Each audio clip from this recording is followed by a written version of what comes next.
posibilidad ng tagumpay o kabiguan, ng ligaya o lungkot. Kaya marapat lamang na tanggapin si Jesus bilang tagapagligtas at Panginoon. At matapos yun ay panariwain ang katapatan at paglapit sa Kanya bawat araw o day by day. Ang day by day ay naglalayong umalalay sa pang-araw-araw na pamumuhay. Narito po si Kuya Ed Lapis sa mensaheng pinamagatang When a Married Man Womanizes.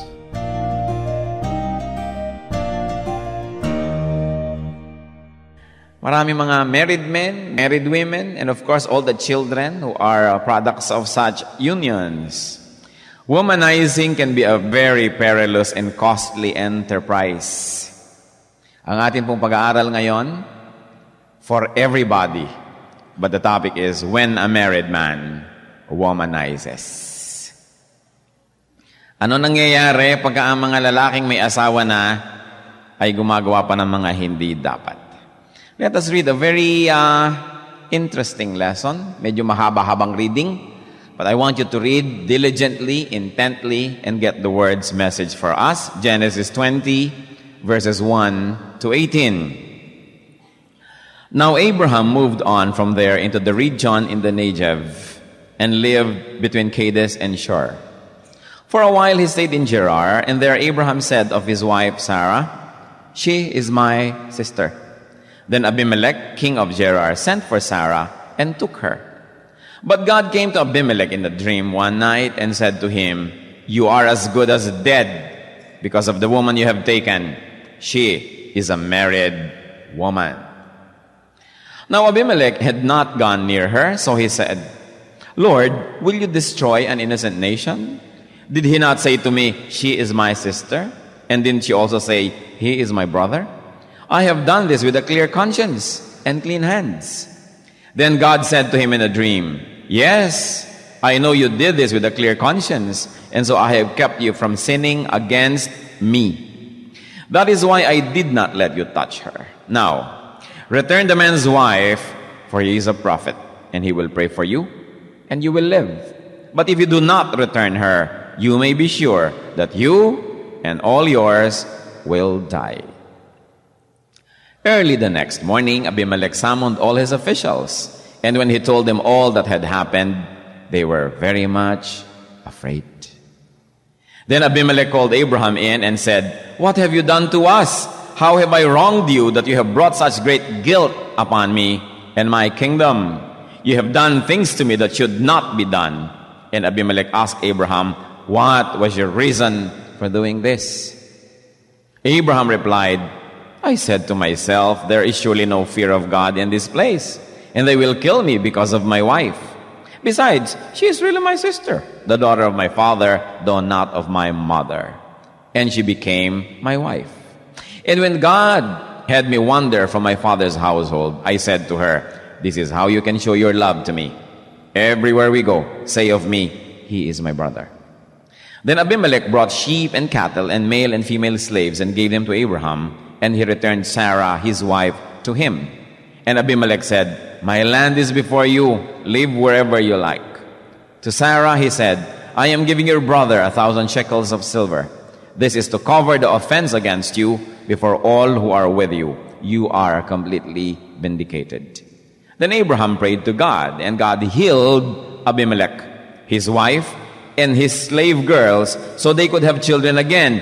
For the Lord had closed up every womb in Abimelech's household because of Abraham's wife, Sarah." And may the Lord add blessings to the reading of this very interesting story.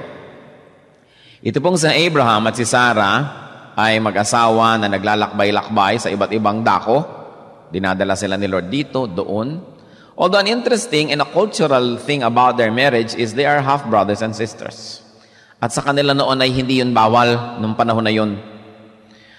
Ngayon, itong si Abraham natatakot na baka may magandahan sa kanyang asawa, patayin siya para makuha yung kanyang asawa. So sinasabi niya, kahit saan tayo magpunta, sabihin mo, kapatid mo ko ha, kung sasabihin asawa kita. At gano'n ang nangyari nung pumunta sila dito sa Gerar, nagandahan ang hari na si Abimelech. At sinabi ng kanyang mga tauhan, siguro meron pong bagong salta, maganda. Kunin. So kinuha. At mula noon, kutakot-takot na dilubyo ang nangyari sa kanyang buhay.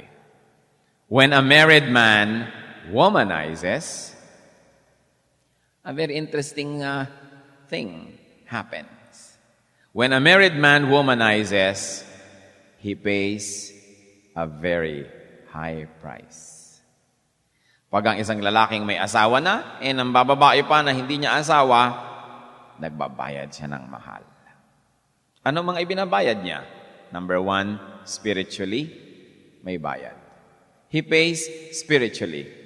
God was angered in this particular story, sa verse 3, but God came to Abimelech in a dream one night and said to him, "You are as good as dead because of the woman you have taken. She is a married woman." Ipinakadiin-diin ng Diyos sa kanya. Naku, sabi ka nun, patay ka. Yang kinuha mong yan, may asawa na yan. Exodus 20, verse 7, one of the 10 commandments, you shall not covet your neighbor's wife. Hindi mo dapat pinagnanasaan ang asawa ng may asawa. Isinulat ang istoryang ito, hindi lang tayo para kwentuhan, kundi para tayo turuan because God is the same yesterday, today, and tomorrow. Any man who takes a woman, not his wife, especially if this woman is married to another man, is as good as dead. Ang Diyos mismo, nanaog na mula sa langit, lumabas na dito kay Abimelech through a dream sapagkat siya'y bothered dito sa nangyayari. Same today. Hindi pa naman nagbababa ng moral standards ang Panginoon mula noon hanggang ngayon. For a man to take a married woman is horribly, grossly sinful. Why? Because a married man who takes another married woman, not his wife, sins against her. Nagkakasala ang lalaki na kumukuha ng isang babaeng hindi niya asawa, lalo't asawa ng iba. Nagkakasala siya unang-una sa babaeng yon. Leviticus 20 verse 10, if a man commits adultery with another man's wife, with the wife of his neighbor, both the adulterer and the adulteress must be put to death. Bakit hindi nyo masabi? Natatakot yata kayo. No? If a man commits adultery with another man's wife, binabato sila hanggang mamatay. Yun ang utos ng Diyos. Of course, through Christ, yun ay napalitan ng pamamaraan, pero hindi lang naman sa physical na mamatay ang isang tao. Adulterers die many thousand deaths, although they still physically live. Ano pa? Why is taking a married woman that's sinful? Because the man who does that also, he sins against her husband. Nagkasala siya doon sa babaeng kanyang kalaguyo, nagkakasala siya sa lalaking asawa ng babae na yon. Hebrews 13:4, marriage should be honored by all. By how many? By all. And the marriage bed kept pure. For God will judge the adulterer and all the sexually immoral. Hindi dapat dungisan ang higaan ng mag-asawa. Wala dapat na nakikialam, nanggugulo, nangihimasok, nagpaparumi noon. Bakit ganun pang kagrabing kasalanan niya? Kasalanan na yan. Because the man who does that sins against her child or her children. Kung ang babaeng kinalaguyo niya ay may anak o mga anak, nagkakasala din siya sa mga batang yon. Sapagkat wawasakin niya ang tahanan na yon, maapektuhan yung mga bata na yon. And the man who does this also commits sin against her church, her camp. He sins, in fact, against God Himself. Sabi ni Lord kay Abimelech, oo nga, hindi mo nga alam, kaya nga binigyan pa kita ng grasya. Hindi ko pinayagang galawin mo siya. I did not permit you, sabi ni Lord, to sin against me.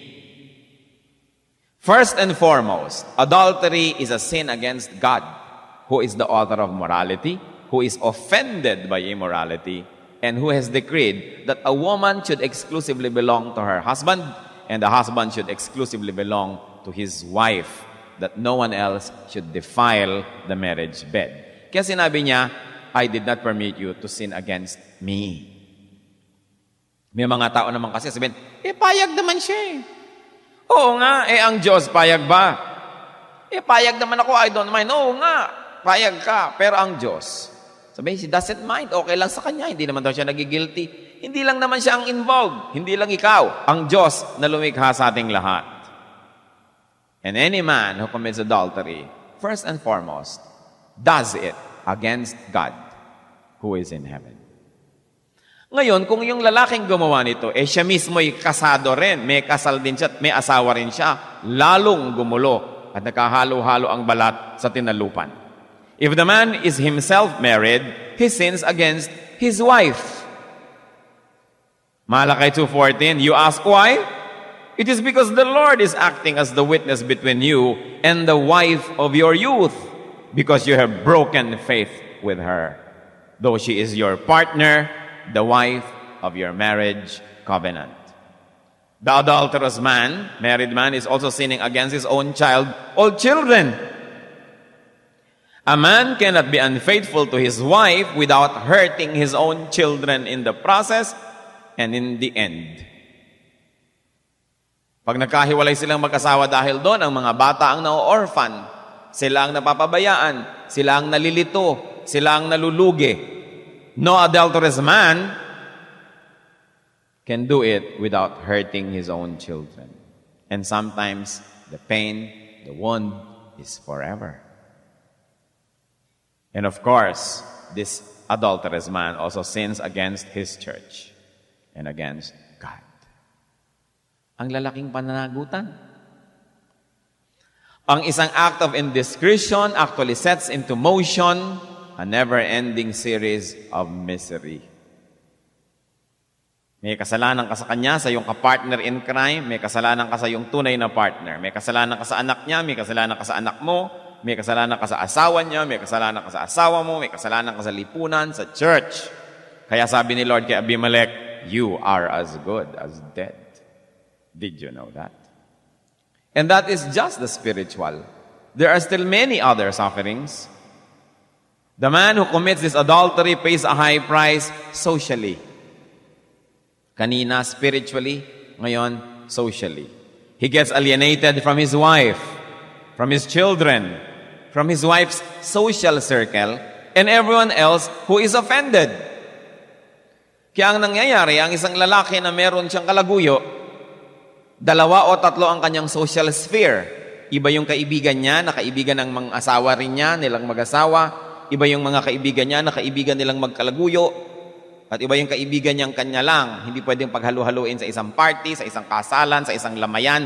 Ang liit ng mundo, nagkikita-kita sila. Nagbubunggu-bungguan. Sobrang hindi matapos-tapos na misery. Pati mga innocent people around you nagsasuffer. Kasi kung bisita ka, hindi niya ma-invite yung asawa mo dahil dala-dala mo yung kulasisi mo. Kung nandun naman yung isa, hindi niya ma-invite, siya ngayon nahihirapan. Ang gulo-gulong buhay. Socially, people pay a price. At yung mga anak, laging napapaaway. At lalo naman yung anak doon sa pagkakasala, napapaaway din, nakakantsawan ng kung sino-sino. You know, one of the most horrible things you can do to a person is anakin mo siya sa pagkakasala. Tapos dala-dala niya habang buhay yon. Ikaw ang naglagay doon, magulang, ng sitwasyon niya. Mabuti pang di siya sinilang.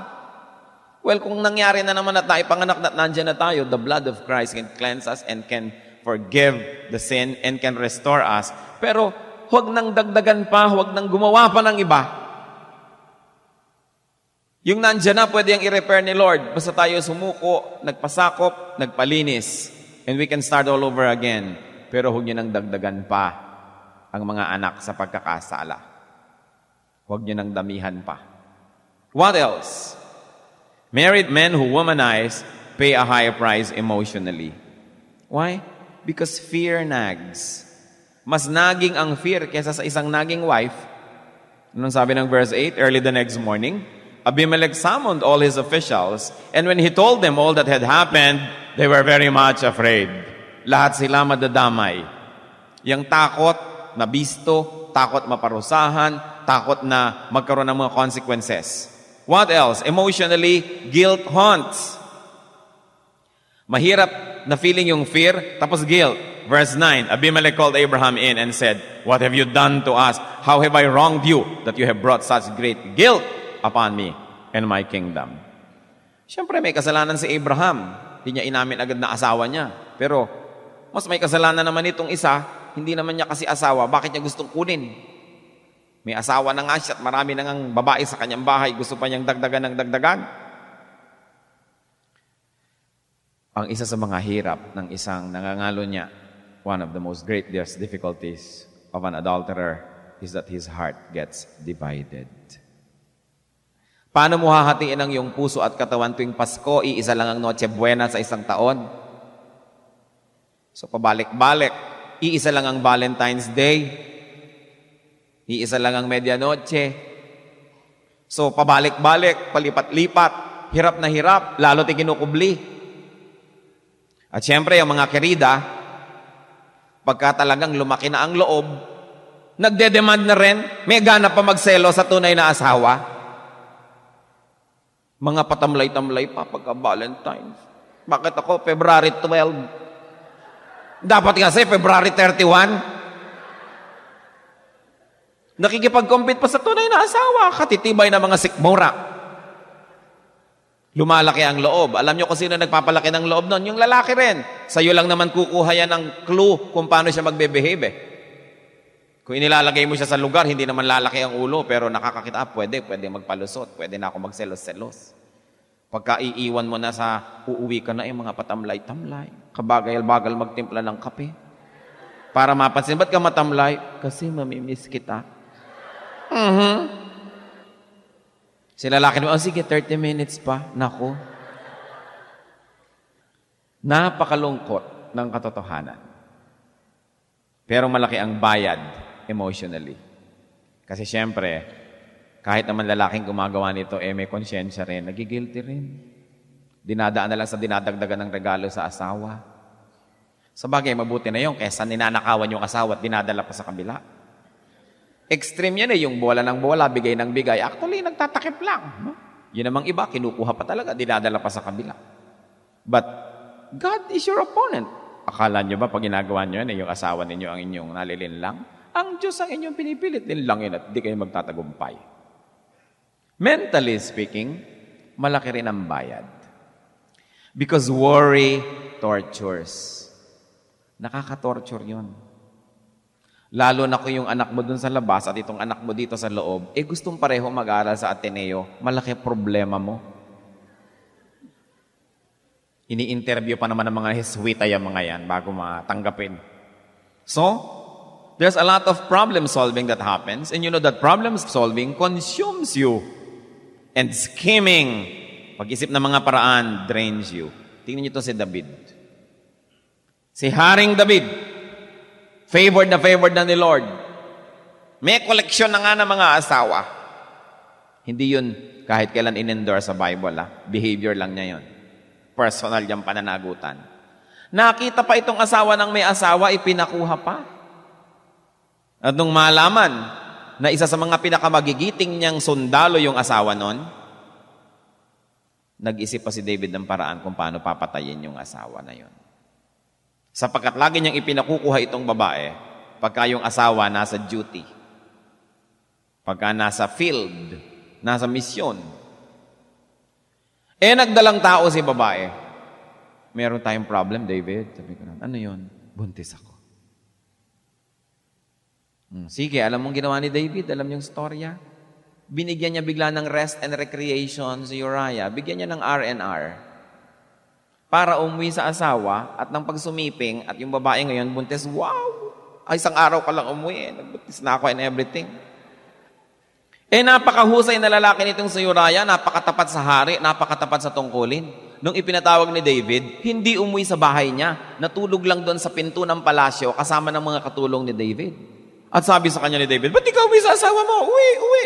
Hindi ko po kayang gawin ang aking po mga kasamang sundalo'y nandun sa labanan. Hindi ko po kayang umuwi sa amin para magpasarap sa buhay, kumain ng masarap na pagkain at tumabi sa aking asawa. Napakadakilang pagkatao. Dapat sana si David bilang isang hari, binigyan niya yun ng medalya, binigyan niya yun ng kung ano-anong mga reward kasi ang husay maglingkod sa kanya, sa bayan at sa Diyos. Pero anong ginawa niya? Pangalawang gabi, nilasing. hoping na pagka nalasing na, umuwi na uli sa asawa. Hindi pa rin umuwi. Bumalik na sa duty.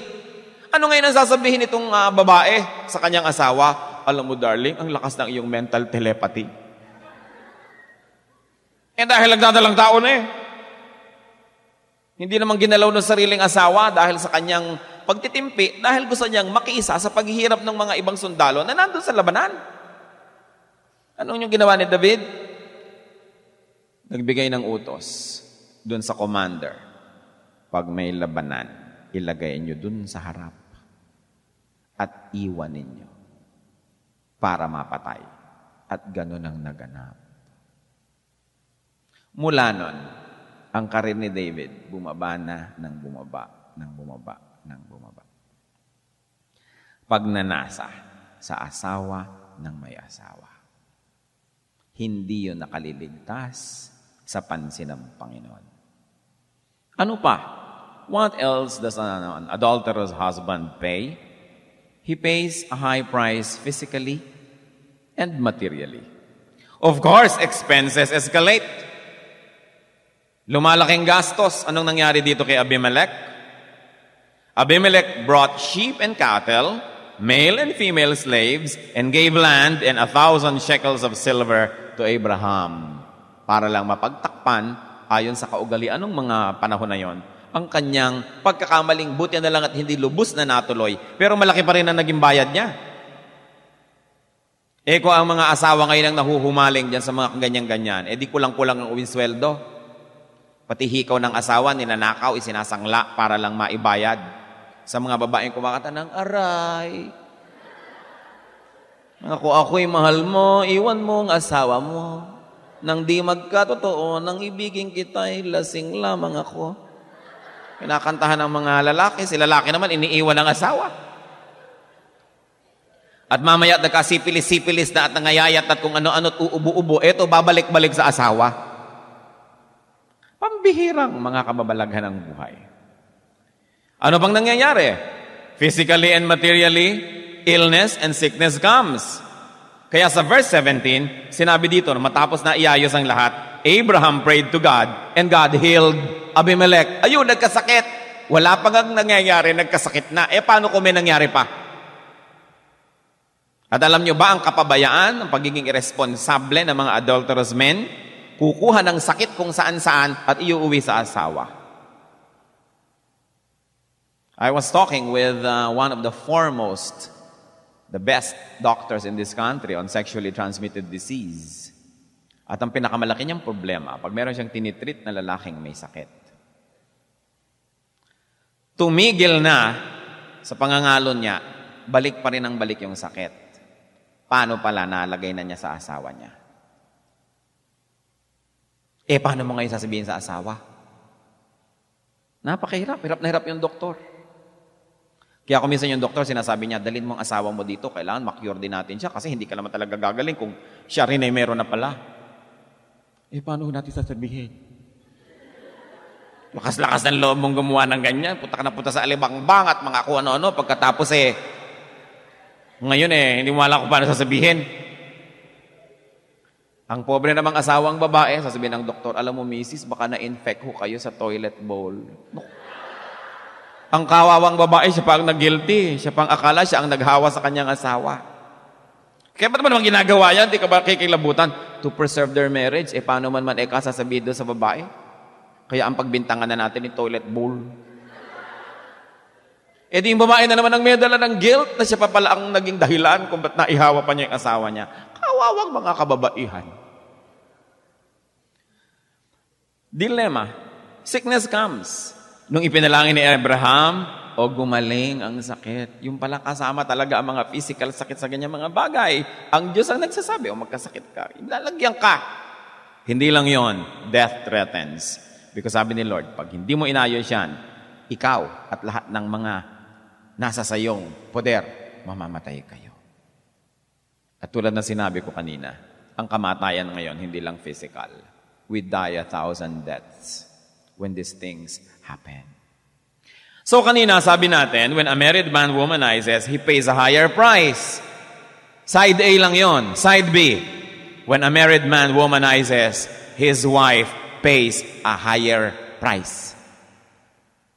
Verses 17 and 18, then Abraham prayed to God, and God healed Abimelech, his wife, and his slave girls, so they could have children again. For the Lord had closed up every womb in Abimelech's household because of Abraham's wife, Sarah.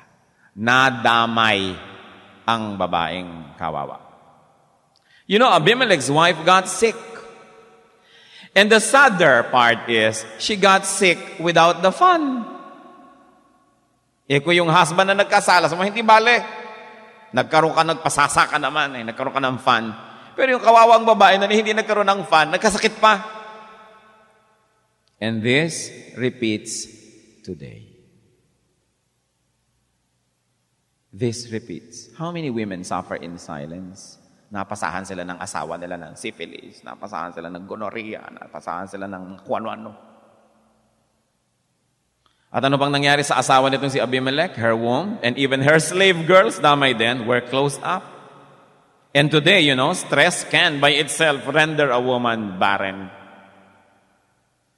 Yung nag-aalala ka, gabi na, wala pa. Alauna na ng umaga, wala pa. Nakakabaog yun. Mag-isip ka na mag-isip. Tapos alas 10 ng umaga, nag-aalala ka, nasa trabaho nga ba o wala? Dahil baka kung saan-saan pumupunta. Meron pang yung mga breakfast offer ang mga motel. May kasama pang pansit. So hindi mo na malaman, kahit anong oras, pwedeng magmilagro. Nasaan na. Lalo yung mga nagta-duty pa, 2 araw, 3 araw na may sales call, may ganito at may ganon, hindi mo malaman kung anong mga kababalaghan ang nangyayari. Men, be kind to your wives. Nakaka-torture ang mga iniisip ng mga yan. Kung ano-ano. So, this kind of unkindness happens even today. Wives of womanizers are deprived of their husband's loyalty, time, attention, and material resources. Meron pang isang sugat. Their social standing, their self-esteem, their peace and enjoyment can be terribly affected. Kahit pa siya Miss Philippines dati at pinakamagandang babae sa balat ng lupa, pagka ang kanyang asawa ay nangalo niya, nagsi-self-doubt siya tungkol sa kanyang self-worth. Tapos ang ipapalit sa'yo ito, nakita niya naman kung minsan yung mga ipinapalit. Akala mo kudkuran ng nyog, ay babae pala.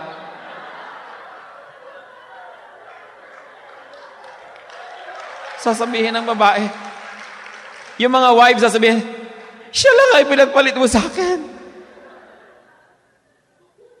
Ngunguya-nguya ng chiclet. May rollers pa sa umaga, lumalabas na sa balabas. Ito lang. Sobrang nagsasuffer yung self-esteem ng mga kababaihan. Kaya tuloy ko ano-anong gagawin, liposuction, facelift, kung ano-ano. Dahil nagda-doubt. Kaya pag ngumingiti, ang ganda naman ng dimple mo, pusod ko na yan. Nakarating na pala yung pusod sa mukha sa cafe facelift. Sa pagsisikap na maakit ang sariling asawa, kahabag-habag na mga kalagayan. The wife of an adulterous husband dies, if not completely, at least partially. At napakahirap buhayin yung mga namamatay sa ganyang mga paraan. Brothers and sisters, when a man flirts with and indulges in an extramarital affair, he jeopardizes his wife, his own family, his partner in crime, and her family. And he jeopardizes his own spirit, his soul, and his body. And may I tell you, women, the same is true when the woman is the one who does the adulterous affair. Babaligtarin nyo lang lahat yung pinag-usapan natin. Yun din yun, the same. Hindi lang men ang subject dito because there are also adulterous women. At mas malala pag ang babae ang nagko-commit. Yung alang naman yung lalaki, nagkaanak sa labas, maiiwi sa bahay mo, hindi mo napansin, ay, meron palang bata dito. Anak ko kaya ito? Hindi ka pwedeng malito. Pero yung lalaki, nalilito yan. Kaya mas maingat dapat ang mga babae. Kaya sa Biblia, mas istrikto sa babae. Kasi ang babae pwedeng ikubli ang bunga ng kanyang pagtataksil. Lilituhin ka lang niya sa kalendaryo at kung ano-ano, nalito ka na. Pero ang lalaki, hindi naman niya malilito yung babae sa ganung paraan. Parehong dapat mag-ingat. Hindi dapat mangyari ang ganitong mga bagay. But let's go back to the men. Many men must stop behaving like overgrown boys. Many men must stop and they must grow up to godly manhood. What do we mean? Dito po sa ating bayan, napakaraming mga men na hindi naman talaga nagiging men. They are overgrown, extended boys. Mula sa nanay nila, ang susunod nilang nanay yung asawa nila. Yung asawa nila ang taga-ayos, taga-asikaso, taga-pag-alaga, taga-pagpatawad, susunod-sunod, bubuntot-buntot, pinagtatakpan lahat ng kulang nila. Parang tinatrato nilang nanay, hindi partner. 1 Corinthians 11:13, sabi ni Paul, when I was a child, I talked like a child. I thought like a child. I reasoned like a child. When I became a man, I put childish ways behind me. So what do we see? Look at Abimelech. Look at this kind of man. Covetous. At least meron siyang saving grace. He was not too quick. He was not too impatient. Napigil siya ng Diyos na galawin si Sarah. Hindi natin alam kung anong dahilan kung bakit hindi natuloy agad yun. So, basta hindi niya nagalaw. And so God spared him dahil at least kung meron man siyang covetousness, kung meron man siyang error, nung kinorek ni Lord at nung nanaginip, nakinig na sa Diyos, itinama na ang lahat at nagbayad ng multa. Yung iba, kahit ipukpok na ni Lord sa kanila yung 10 Commandments, kahit hindi na panaginip, magpakita na ng literal, ayaw pa rin nilang pakinggan ng Diyos. At yung iba, naghahanap pa ng justification sa Biblia mismo ng kanilang mga ginagawang kaaliwas-wasan. The height of folly. When you try to hide from God and hide behind God to escape God's wrath, that is foolish.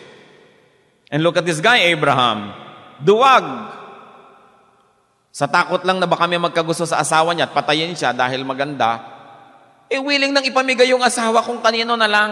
Huwag na lang siyang mapahamak. Sabi, pag may nagkagusto sa'yo, huwag mo sasabihin asawa mo ko, ha? Sabihin mo lang, kuya mo ko. At nung kinuha, ibinigay nga. Look at this kind of men. Pero hindi na naman yan example. You know, even the greatest heroes of the Bible have their own folly and mistakes. And their follies and mistakes do not make an example and they do not make a doctrine for us. Error yon, error pa rin. Kahit sila yung gumawa, hindi dapat kopyahin. He was coward and he was a compromiser for his selfish motive. He was a spoiled brat. Nung hindi magkaroon ng anak ang sarili niyang asawa, eto, inanakan naman niya katulong. Kaya nagkagulo-gulo. Hanggang ngayon, nagkakagulo ang Israel at ang mga Arabo dahil dyan. Dahil yung naanakan niya is na nagiging mga ascendant na mga Arabs, ito naman sa kabila, mga Hudyo. Kaya hanggang ngayon, yan pa ang bunga nung kaguluhan ng pamilya ni Abraham. Hanggang ngayon, buong mundo nahahati sa gulo na yan. He even prejudged the people of Gerar. Sabi nung hari, ba't hindi mo naman sinabing asawa mo? Mukha ho kayong ungodly Mukhang walang godly dito. Baka patayin niyo pa ako, kaya wag na lang. Pero mas godly pa pala sa kanya yung ginudge niya. Dahil minsan lamang binigyan ng pahiwatig ng Diyos, nakinig na, nagbayad pa ng multa. Nakakahiya. Mas godly pa sa kanya si Abimelech. And it was only God's mercy and favor that saw this Abraham throughout his career as our father Abraham. But look at their wives. Look at their women folk. They carried the heavy burden of their husbands' weaknesses. And is not the same true today in many homes? Lilikha ng kababalaghan ng kalalakihan, ang kababaihan ng kailangan magtakip. Hindi bibigyan ng sweldo dahil ibibigay dito sa kumakanta kung saan. Ang babae ang kailangan magtinda ng Tupperware, Avon, kung ano-ano, para lang makagawa ng paraan. Maglagay ng mga pahulugang hikaw, mga sari-sari store. Kaya sa atin, every other house may sari-sari store dahil every other wife is trying to make both ends meet. Gumagawa ng paraan. Napakadakila ng mga Pilipina. Pag tinitingnan mo, ang galing-galing nilang mga ina. Galing-galing ng mga asawa. Yung bang nakikita nyo, pag lalaki ang nagloloko, basta yung babae matino, buo pa rin ang tahanan. Pag yung babae ang gumawa ng aliwaswas, kita mo, sira lahat. Panghirap i-maintain. Napakalaki ng hawak ninyo mga kababaihan para ma-maintain ang kabutihan ng bawat pamilya. Pwede bang tumayo dito lahat ang mga mothers? Tumayo kayo, mothers. May mga anak kayong lalaki. May mga anak na lalaki. Sige, kahit babae anak nyo. Stand up. Nandyan ng Diyos. Nakikita niya kayo. Yan. Oh. Mothers. May sasabihin ako sa inyo. I want you to stand up. And I want you to hear this well. Magpalaki kayo ng mga anak nyong lalaki na magiging mga mama, hindi mga extended totoy. Do not babysit your sons all the time. Ang dahilan, kaya marami mga husbands are weaklings because they have been over-loved by their mothers. Basketball ng basketball, nagtututong sa dumi ang mga medyas, ang maglalaba mga ate. Bakit? Siya ba ang nag-basketball? Dadating na gutom yung ngayon, pawis na pawis, anong ulam?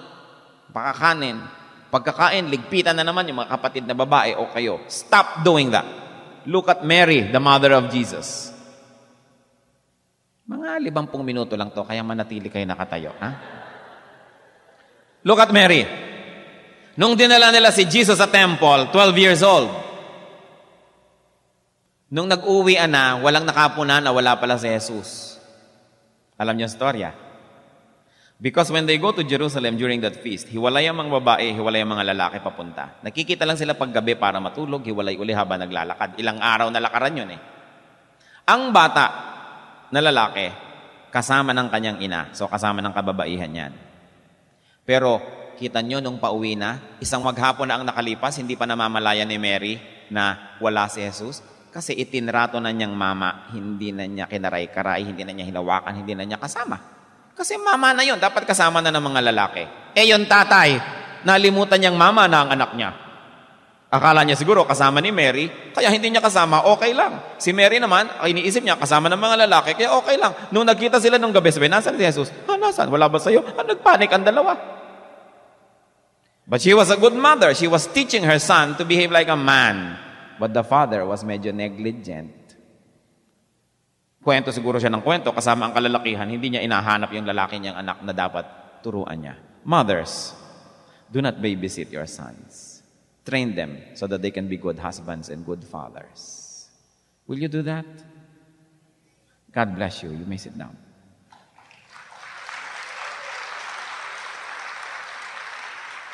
Ang nangyayari kasi, when you raise up weakling sons, malalaki ang muscle pero mahihina loob.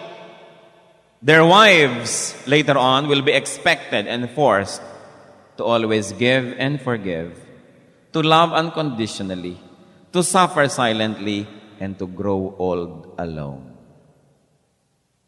Bakit nga ba ganon? Tumatanda naman kayo pareho, mamaya, hindi na ikaw ang kasama niya. 14 anyos ang bit. Sabi, you should love the wife of your youth, not the youth of your wife. The wife of your youth. Pareho kayong tumatanda, mahalin siya. Para hindi, iba nga namamatay pa sa operating table dahil ipinapa-vacuum yata yung mga fats nila, pinapa-liposuction at kung ano-ano. Dahil na, siguro, gusto maging continuously attractive to the husband. When the force of gravity begins to show, no? Nilalabanan pati kalikasan, pinapaakyat lahat. May gravity Tumira ka sa buwan para huwag malaglag ang mga ganyan-ganyan mo. Natural lang yun dapat. You see how oppressive the world has been to women. Nakaka-oppress yung sobra ka dapat laging maganda. Pag tinignan mo yung lalaki, ito lang pala itsura nito. Bakit yung asawa na mong babae sobra namang conscious? Kasi nga, magkakasama kayo kung tinitingnan na yung mga kibabatang mga tao. Hindi naman siya bata na. Such things must be corrected. This is ungodly. Sabi, do not break faith with the wife of your youth. Your covenant wife is important. Fathers, will you stand up, mga tatay? Everybody has a chance today. Tumayo kayo mga tatay. Tumayo kayo, tayo. Palakpakan nga natin ang mga tatay. Huwag kayong mag-alala, hindi magpapaulan ng kidlat. Gusto ko lang kayong tumayo. Fathers, raise up your sons into manhood by your teaching. Hindi sasabihin nyo sa nanay, turuan mo nga yung anak mo. Ang tatay, ang dapat number 1 nagtuturo sa mga anak na lalaki. Teach your sons by your words and by your example. Marami kasing mga batang lalaki, kaya bakit ang tatay ko naninigarilyo? So, maninigarilyo rin ako. Bakit ang tatay ko may mga kirida? So, pagka nagkaasawa, yun ang inuulit. Parang isang mapait na sumpa, paulit-ulit na lamang sa mga pamilya natin yan. Babaero ang lolo, babaero ang tatay, babaero ang anak. Yung apong itong kay liit-liit pa, parang manamang sabi, ito rin. Fathers, the best gift that you can give your sons is the gift of a good example.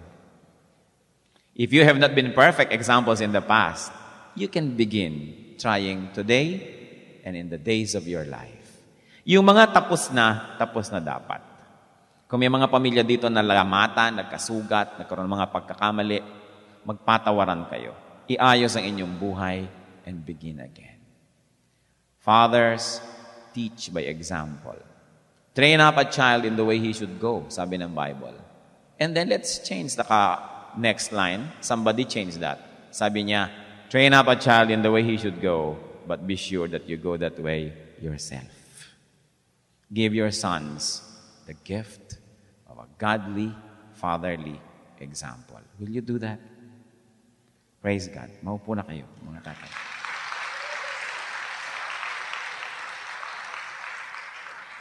Mga anak, tumayo kayo.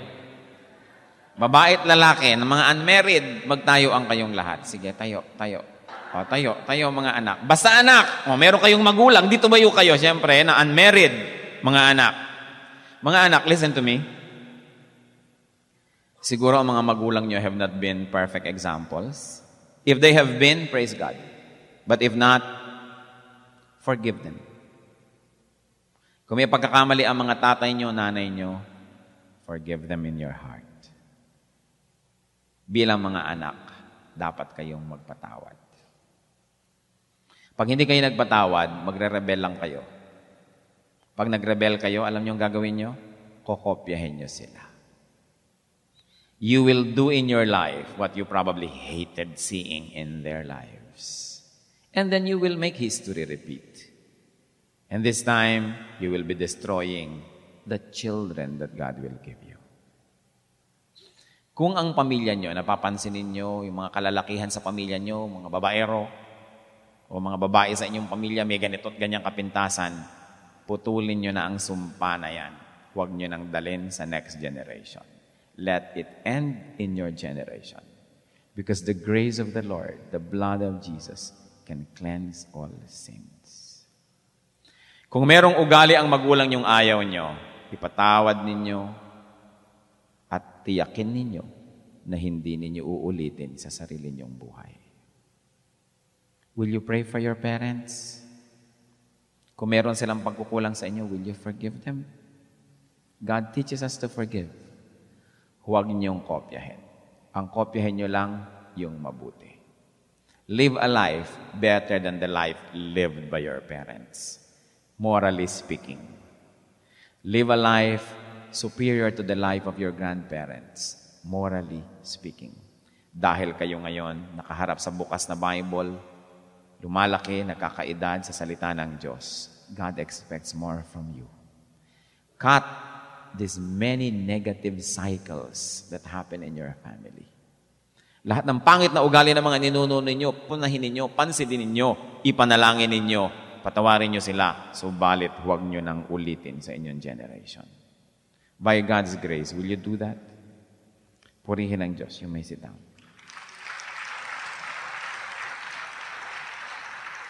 Proverbs 22 verse 6. Train a child in the way he should go, and when he is old, he will not depart from it. Kita nyo yan? Sinusumpa ng Biblia, totoo yan. Kung ano nyo tinrain ng bata, paglaki magiging ganon siya. Pag tinetrain ninyo, naggulo kayo ng gulo, away kayo ng away, babag kayo ng babag mag-asawa, anong gagawin niyan pag siya na ang may asawa? Mga tatay, anong gagawin ng mga anak niyong lalaki kung nakikita sa inyo mga bagay na hindi dapat nakikita? Kung anong training, ganun ang mangyayari. Liban na lang paghimalaan ng Diyos. Growth should be from childhood to manhood. Huwag niyong masyado mga young people na isipin niyang inimbento ng mga Amerikanong teenager. Walang teenager. Kasi 13 years old, 14, kaya tamad, kaya matakaw, kaya anong ganyan-ganyan. Si Jesus, nung 12, bata pa nung bago mag-12, dinala sa temple. Pagkaalis sa temple, man na siya. You know, in ancient cultures, even in our tribal cultures, ang tao, pag lumampas na sa 12 years old, yun ay itinatrato ng mature. Kita nyo sa mga baryo, nag-aalaga na ng mga kapatid, nagluluto na, nanunulsi, nagtatrabaho, ang mga lalaki tumutulong na sa tatay, sa bukid, kung saan. Kasi mama na sila. Yung teenager, inimbento yan ng American culture. Nang ibig sabihin, tamad, pabaya, nagsusulat sa mga dingding, winawasak ang mga buo, nilalaslas ang pulso, kung ano-anong ginagawa sa buhay. Tapos mo, kasi teenager. Anong kasi teenager? Mama na dapat yan. Anong teenager? Don't hide behind this myth. Don't hide behind this lie. Because it deceives all of us into accepting all the foolish things that these people should not be doing. Pag marunong kumain, dapat marunong magluto.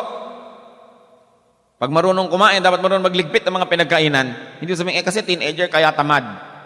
Lalampas din yan. Maraming hindi nakakalampas kasi kung hindi na ospital, nakukulong o namomorgue. Anong lalampas? Maraming hindi lumalampas. Don't be deceived by this popular culture called teenager. It is an invention of man. When you look at the Bible, paglampas mo ng 12, you're a man or a woman. Kaya dapat responsible. Brothers and sisters, let us break these tedious and oppressive and consuming cycles of family problems. Married men, as the head of your household, stop womanizing. Obey God. Train your sons by instruction and example. Begin a genuine, deep-seated moral recovery. Huwag niyong hinga ng moral recovery ang gobyerno kung sa sarili niyong bahay, hindi kayo nagmo-moral recovery. It all begins with us. More especially, it begins with the people of God. Church, let's bow before the Lord. Kung merong dapat ihingi ng tawad sa Panginoon, humingi ng tawad. Kung meron tayong mga ganitong mga kasalanan, ihingi ng tawad sa Diyos. Magpasakop tayo sa Kanya and make a firm resolve to stop this curse that is a plague to our children, that is a grave problem of our society. At kung ang pamilya nyo has been very, very blessed, hindi ganito ang problema nyo, pray for other families. Be compassionate. Huwag kayong magiging palalo o mayabang o judgmental. Pag-pray nyo ang mga dumadaan sa napakarami mga pagsubok. In silence, pray. Dinadalangin ko, Panginoon, sa iyo ang lahat ng mga kababaihan dito na nagkaroon ng karanasan na ang asawa nila ay naging taksil sa kanilang sumpaan.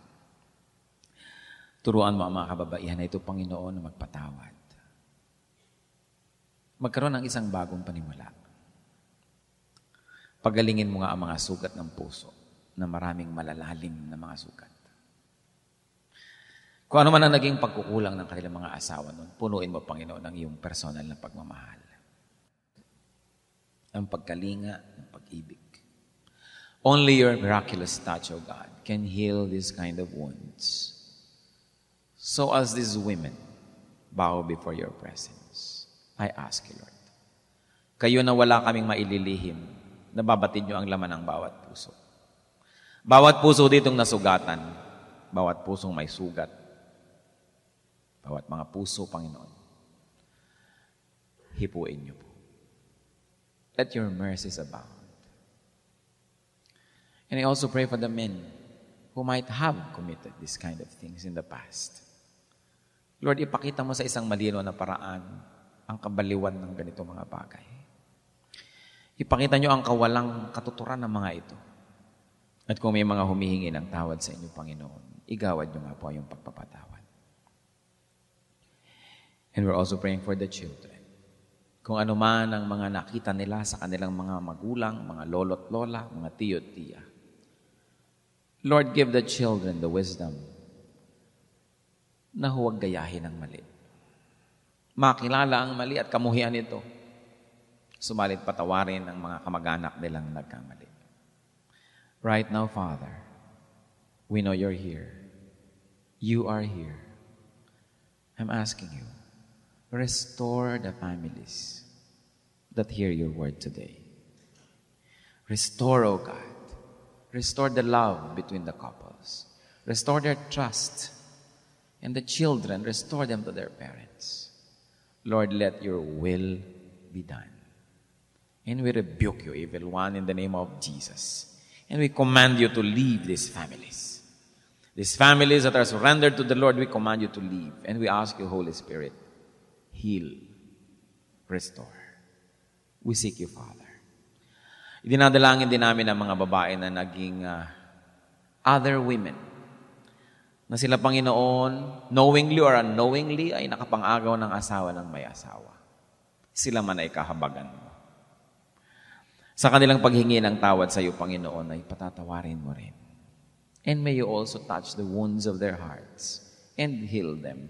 Knowing, O Lord, that in this very sinful world, all of us have become victims. Turuan mo kami, Lord, not to be judgmental. Teach us to be compassionate to these women. At ang dalangin ko, Panginoon, pag-ibayuhin niyo po ang inyong mga grasya, pagpapala sa kanila at sa kanilang mga anak. Dinadalangin ko rin, Panginoon, ang sino man na mga anak outside of wedlock. Isang mahirap na karanasan at kalagayan. But nothing is impossible with you. Humihingi kami, Lord, ng restoration in their lives. Knowing that you will not charge to them the sins of their fathers. But as they surrender to the Lord Jesus, they too will be covered by the blood of the Lord. Yun po, Panginoon, ang mga naging bunga ng ganitong mga kasalanan. Hindi lumalaki na mayroong ama at ina na kasama. Kayo ang maging magulang nila, Panginoon. Punuan niyo po ang mga kulang sa kanilang buhay. At kami naman na mga anak mo, turuan mo kami, Lord, to be compassionate, to be loving, to stand in the gap, and to be parents to them. Huwag kami magiging judgmental kahit sino, knowing, Lord, that the same grace that you extend to them is the grace that we too need. Teach us not to burn bridges over which we too must pass, but to just be extensions of your goodness, of your mercies.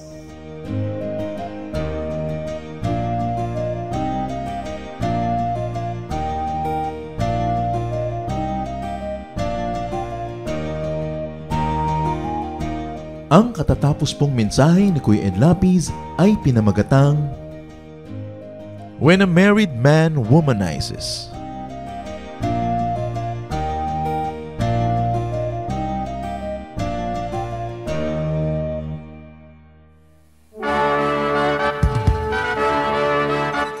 Halina't sama-samang sumamba at magdiwang sa Day by Day Jesus Celebration kasama si Kuya Ed Lapiz. Bulwagan ng Panginoon, PICC, one Sunday a month, Philippine International Convention Center, Rojas Boulevard, Pasay City. All other Sundays, sa mga day-by-day mini-bulwagan ang pagtitipon. Para sa buwan ng Setyembre, gaganapin ito sa September 1, 2024. 8 a.m. ang First Jesus Celebration, 10 a.m. naman ang Second Jesus Celebration. Para sa iba pang detalye, bisitahin ang ating official Facebook page, Day by Day Friends.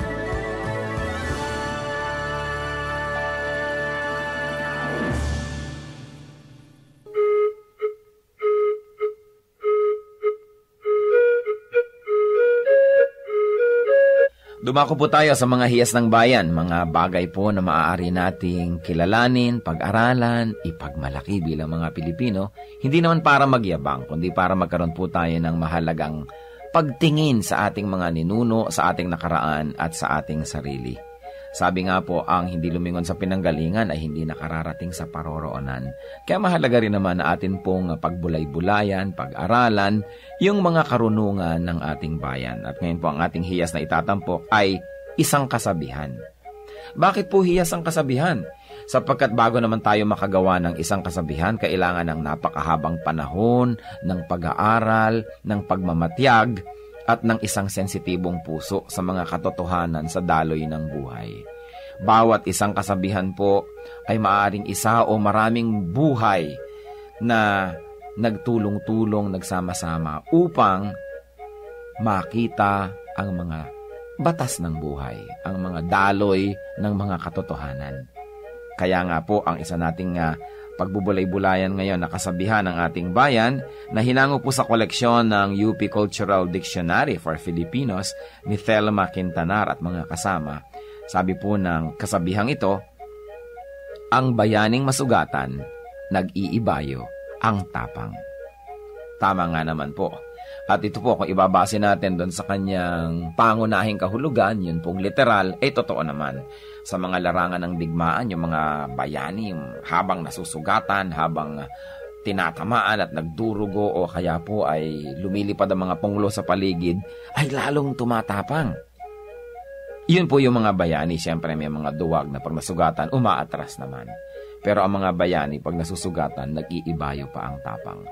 Subalit higit po dito sa pangunahing kahulugan nito na yung literal, ay meron pa pong malalim na kahulugan siyempre ang hiyas ng bayan na kasabihan na ito. Na ang taong talagang matining ang loob, ang taong talagang mahusay ang kalooban, ang tao na talagang magiting ang kanya pong pagkatao, habang siya po ay hinahamon ng mga nakapaligiran, habang siya po ay pinipilit na ikulong, ay lalo naman siyang nagpipilit na makalaya. Habang siya ay minamaliit, ay lalo naman niyang pinapatunayan ang kanyang kadakilaan. At habang siya po ay pinahihirapan sa kanya pong pagtatangkang makamit ang kanyang minimithi, ay lalo naman po siyang nagsusumigsa at lalo naman siyang nagsisikap na malampasan ang mga hadlang na ibinibigay sa kanya. Yan po ang tunay na kabayanihan. Hindi madaling matakot, hindi madaling umatras, hindi ningas kugon, hindi madaling panghinaan ng loob, at hindi madaling alisan ng damdaming marubdob upang maituloy ang mga dakilang adhikain. Yan po ang isang tunay na kabayanihan. Hindi madaling pigilin ng mga kalungkutan, hindi madaling pigilin ng mga balakid o hirap. At yan po ang isang tunay na kabayanihan. Yung pong tayo ay magkaroon ng isip na kapag naidalangin na natin at nadesisyon na natin gawin na isang bagay, hindi tayo madaling hadlangan. Habang nagkakaroon ng hadlang, lalong tumitibay ang ating determinasyon na ito'y malampasan. Habang tayo nasusugatan, lalo tayong tumatapang. Yan po ang isang magandang kaugalian ng ating bayan na dapat nating alalahanin. Hindi po yung ningas kugon na sabi ng mga banyaga tungkol sa atin, kundi yung kasabihang ito, ang bayaning masugatan, nag-iibayo ang tapang. Bakit ang mga Pilipino hindi humihiwalay sa pamilya kahit may asawa na? Siguro may economics involved kasi hindi naman lahat ng tao nakaka-afford humiwalay. Pero kahit na nga nakahiwalay pa rin yan, madalas nandun pa rin sa magulang. Kasi gusto nga natin sama-sama. Ito ba mga malalaking bahay, yung master bedroom, nandun din yung mga anak, doon din nanonood ng TV, doon din nakikipagtumpukan sa mga magulang nila, at madalas doon din natutulog kahit may mga sariling kwarto. Kasi tayo, we thrive in each other's company. We love to be surrounded by people. At kasama na dyan yung kahit may asawa na, nandun pa kasi gusto ng mga lola, yung apo nila, nandun. Gusto lang nakikita yung mga mahal nila sa buhay. At lalo kung tumatanda na yung mga magulang natin, gusto rin natin naalagaan sila.